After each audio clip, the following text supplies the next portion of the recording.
Well, hello there, hello there. You know what time it is. It is time to meet another one of the wonderful authors of the Wisdom Gifts Book 2. And today I have brought you Sharika Ross of Harmonious Healing, and we're going to learn how she came to name her company Harmonious Healing. Hello, Sharika, welcome.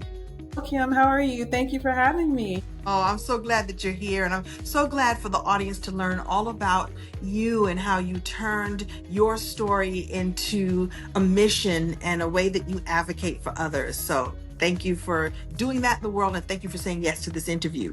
Absolutely. Yeah. It's a So you pleasure. have an interesting story of that started with the diagnosis of your daughter that really kicked off this whole life experience that you didn't think you were going to have, but you stepped into it beautifully. So take us to the moment that you discovered your daughter had this diagnosis. I learned about my daughter's diagnosis when I was actually approximately 6 months pregnant. And so, in that moment of learning about her condition, so many things went through my brain about what would life be like? What needs would she have? How could I be of service to her? How could I learn to address these issues? And more importantly, how could I be a voice of reason for both of us to help navigate her through her life and her future, being her parent and the voice to advocate for her? So Right. it started off in that moment where I realized um, this is something I've never heard of before, this condition. I had to research to understand what it was and to take things a step further.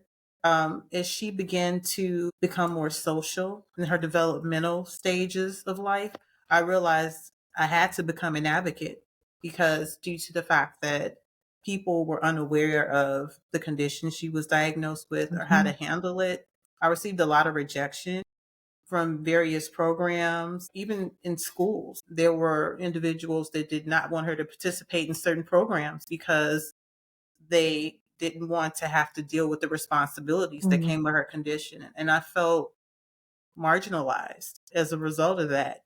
And it empowered me to speak up and to advocate and to make certain that whatever it was that she desired to be a part of, that she had her opportunity to fit in.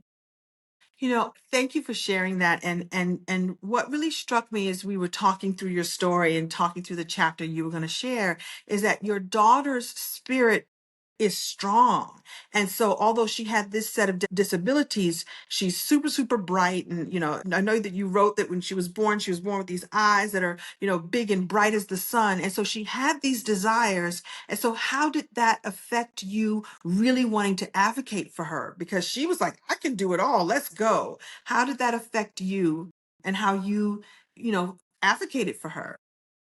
I made up in my mind as a mom, I didn't want my daughter to be defined by her disability, by her gender, or by her race.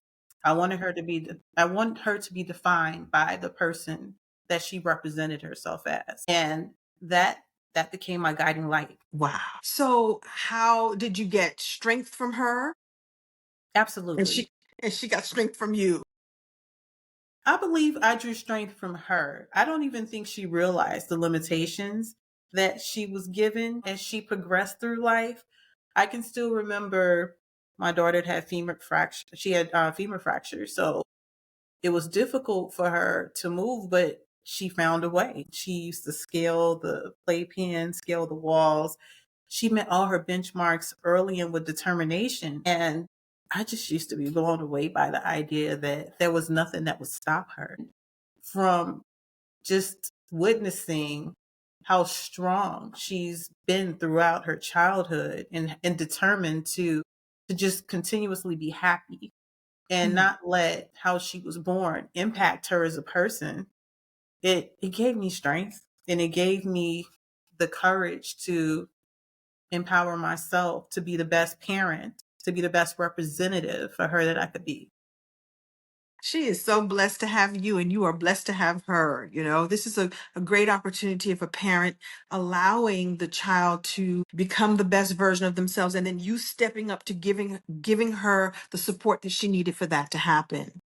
And so in this process, which was challenging at times, and you got no's and got rejections, is that what caused you to continue advocating for her and knowing that you could be a voice to advocate for others? Yes, I would say that her rejections and also interacting with other family members that were experiencing similar issues, it made me feel as though, well, you have that feeling that this isn't fair, or don't take it lying down. Don't allow people to put you in a corner and put borders around you and tell you this is all that you can do. This is all you'll be allowed to do.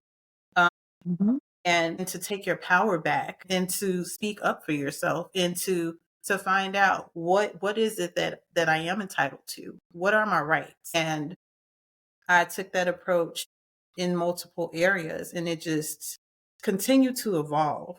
Mhm. And I drew strength from also seeing other people who had similar stories where they were dealing with a child or a family member that had cancer or another illness, and they family and a child, they had so much joy and strength. And I felt like for myself, I wanted to be someone that embodied the strength of character and courage. And I want to be that light for someone else. Yeah, So that's what empowered me. I love this. How does harmonious healing help people? So the objective of harmonious healing is to support and to nurture individuals that need support in a learning environment, potentially for their child or family member, or it could be related to someone who's having concerns with an older parent who needs support. We need support at different ages and at different stages. And at this point, what I see in our society is that we need support, of course, as parents rearing our children. But as we become working professionals, or as Mhm. we begin to evolve and to explore our lives, and we look back and we see that there's a parent or a family member that needs some form of advocating, because at the end of the day, even though they've demonstrated that they're independent, and no one likes to admit that if they're lost or they're hurt or they need help, but having that eye, that sense, that empathy, and that compassion to extend yourself to support the individual as much as they'll allow you, or at least showing them that they're entitled to more and they deserve more. They don't have to settle for being stuck in their house if they're having mobility issues. They don't have to, settle for if they need help getting around, transportation, just Yeah.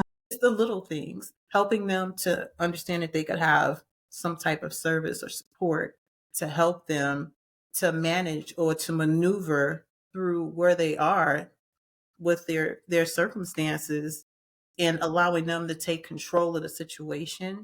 I think that's what's most important for me, is just when you feel like you have a little bit of power or a little bit of say, it at least makes you feel like you're a part of the process. When you're not given the opportunity to place your input in a situation and you're just observing people telling you what's going to happen, and whether you like it or not, it begins to happen, you shut down because you feel as though you don't matter, and how you feel doesn't matter. It's about having an inclusiveness and support system for individuals that just need something a little bit more. I'm glad that, I'm sorry that you had to go through the challenges, that you and your daughter and your family had to go through those challenges, but maybe those challenges presented themselves so that you could step into being a voice and being a source for others with harmonious healing and all that you do. So thank you for saying yes to that. The world needs people to say yes to being in being a source and a resource and being in service to others. So you did that really powerfully. So thank you for that. What Absolutely. what I want to talk to you about is now. What I want to talk to you about now is what made you decide to say yes to start sharing your story, and in particular, sharing your story inside of Wisdom Gifts Book Two. Well, what inspired me was when I saw the opportunity present itself. I felt like I wanted to share a small piece of my life in this opportunity, if allowed. And in doing so, I wanted to have it have meaning. I wanted to connect with young adult parents who were maybe young, like I was at the age of 19, unsure about their support system as I was at the age of 19. And I wanted them to feel like they can.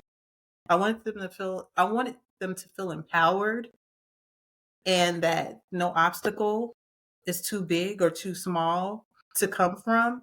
Because I recall when I was 19 years old and I was told that my daughter had her condition that she was born with, I was given a lot of unfavorable options and I had to sleep on it. But I felt like if I made it this far with her, then God has to be on my side, and I'm going to push forward with this experience and see where I land on the other side. So I had no idea at all that my daughter would become my source of strength. I had no idea that she would show me how resilient I could be. I had no idea how much my life could change by embracing the idea of being a parent of a child that basically helped me become a woman. So I feel like being a parent empowered me. That's beautiful. What did it feel like to write your story, and did you learn anything about yourself in this process? What did it feel like? Of course, you're always nervous to share a part of yourself with the world because you never know how people view you sharing your experience. However, I shared it with my children, and in sharing the story, they said they didn't realize all of the things that I endured, leading to them understanding me as mom. So it helped to connect us, my adult children.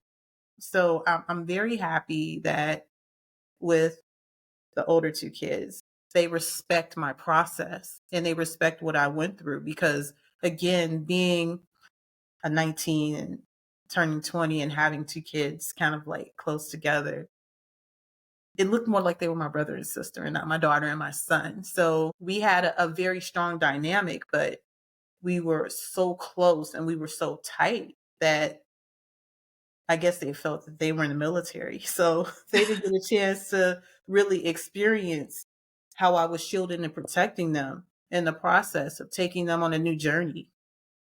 So it really helped to open the door for conversation with the relationship with my older children about navigating through life, being a parent, the struggles and the sacrifices that you have to make in order to have a family or to have a job or just to be supportive. There were a lot of things that I had to give up in the process of being a parent that I didn't prepare for because my assumption was go to college, get a job, get married, have a family. And though it didn't happen in that order, I feel as though, the best gift that I could have ever received was my daughter because I didn't have a voice. I was very silent internally. I didn't know how to speak up for myself. I didn't know how to express myself. And having her helped me not only to advocate for her, but to further understand the inner workings of me as a person, mentally, spiritually, and metaphysically. It helped me learn to meditate. It helped me to explore my spirituality and blossoming as an individual in a much stronger way that I probably wouldn't have experienced had I taken a different journey. So I feel full from a spiritual level because my children helped me to discover myself in different levels that are beyond my inner workings. That's so good. It's so powerful to hear. And what I also heard in what you're saying is that I love that your kids respect you. You know, you shared the story with them and that they didn't know. So you're a parent. They're and you and I both know there are plenty of parents who go through a difficult time and they make sure that the kids feel it. Like, this is because of you that I don't have this. It's because of you. There's parents that do that because they don't have the skill set to be able to shield them in that way because they have their own emotions and they're dealing with the way they do. And I love that you parented the way that you did, and they didn't even know that it was difficult, and now they have so much more respect and so much more connection to you and to the story. And I think that's powerful, that the way you parented was you parented them instead of making them feel bad for it being difficult for you. And I know that will be one of the reasons. I believe that's one of the reasons why you will be blessed with so many opportunities, because you created space for them to just be kids, right? And so I just wanted to say that too. That's beautiful. And that I think when we were talking through the chapter experience, you wanted to make sure they were signing off on this, that they were okay, because you're sharing their journey too. And I think we got Absolutely. the thumbs up from all the kids, right? Absolutely. Good. Did you find this experience to be difficult? Was it easy? Was it comfortable for you ultimately? I would Was it say not that comfortable? it wasn't uncomfortable. You have to put yourself at a moment of dis-ease in order to Mm, grow. So it was a moment of growth because in my head I'm thinking I can do this. And then as the story progressed, and even with time, sometimes you second guess yourself and you feel as though maybe I shouldn't charter this path. Maybe I should, take a gap year and get some mercy or something, and start over. Sometimes when you start something, even if you're passionate about it, you second guess yourself. I guess it's just your inner critic challenging you to see what your strength is or how fast you will fall. And so in my writing journey, I it wasn't difficult, but at the same time, I wanted to make sure I was connecting with the audience that I wanted to most relate to me. And I wanted those young women, young, strong mothers, or parents of children with disabilities to know that there's somebody out here that's just like you. I was dealt a short hand. I had to do more with less. But at the end of the day, as my kids began to grow and it got older, and seeing how intelligent they were, to mm, see that they were just exceeding academically, athletically for my son. They were meeting different benchmarks that I didn't have a chance to fully grasp. I mean, I was a cheerleader in high school, but to me that wasn't it was something to do, but it wasn't the same as watching my kids climb and to excel. And I felt like if my kids can do it, I owe it to myself to finish what I started. And because of that, it made me go back to school and made me attain my bachelor's and my master's degree, and to think about, well, what can I give myself? What do I deserve? mm, And so in writing that story, it was kind of like, how do I tell a story of this 19-year-old curious girl finding herself on a transition of being in college and trying to evolve as an adult, thinking she knows everything, knowing hardly anything, make this pivot and transform into the person that becomes something greater than she could have ever imagined. And, everyone has their measure of what greatness is.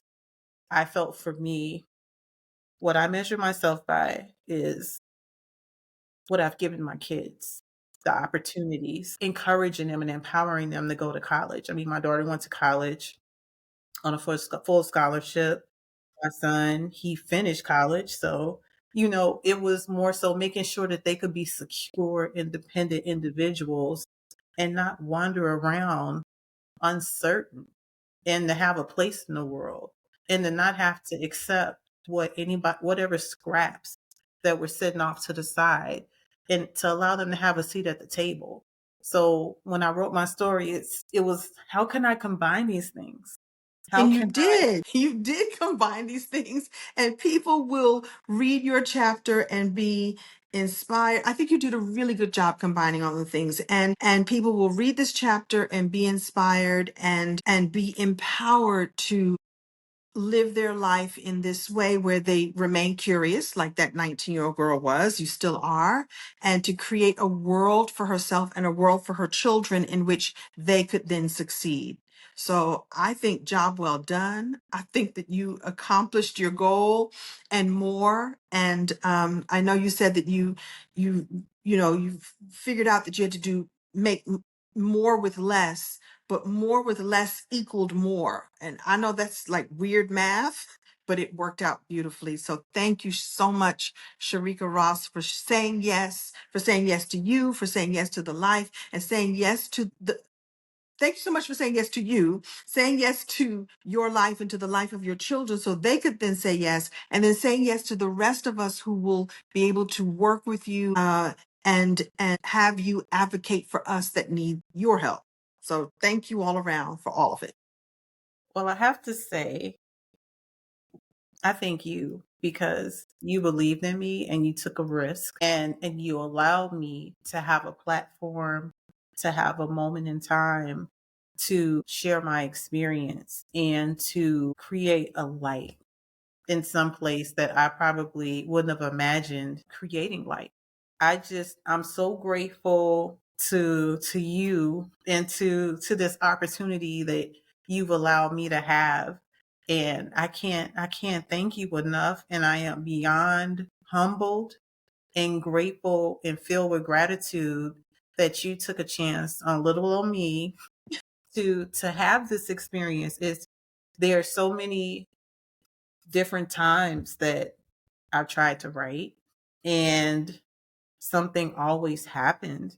And I just had to walk away and say, this is not my time. So the fact that you allowed me emphatically and unapologetically to have a role and have a moment in this anthology is it's humbling, and I'm going to always be filled with gratitude and be grateful to you. You have no idea. You're such a loving spirit, encouraging and supportive. And, I never could have imagined in a million years, but your, your spirit precedes you. You're an amazing person. So I can't be far more grateful than for you to allow me to be a part of your journey, to share my story. We're just getting started, Sharika Ross. Thank you so much. I am inspired by you, and light recognizes light. So there you have it. I received. Wow. Well, there you have it. Thank you so much for tuning in to this episode with Sharika Ross of Harmonious Healing. Didn't you feel healed even as you were speaking to her? Didn't you feel inspired even as we were speaking to each other? Didn't you feel ready to advocate for others who cannot advocate for themselves? And my favorite part is that the strength comes even as you're doing this work. Strength that you're not even expecting will always show up. Thank you, Sharika, for teaching us that tonight, today, this morning, whenever it is you're watching this episode. Thank you all so much. We'll see you next time.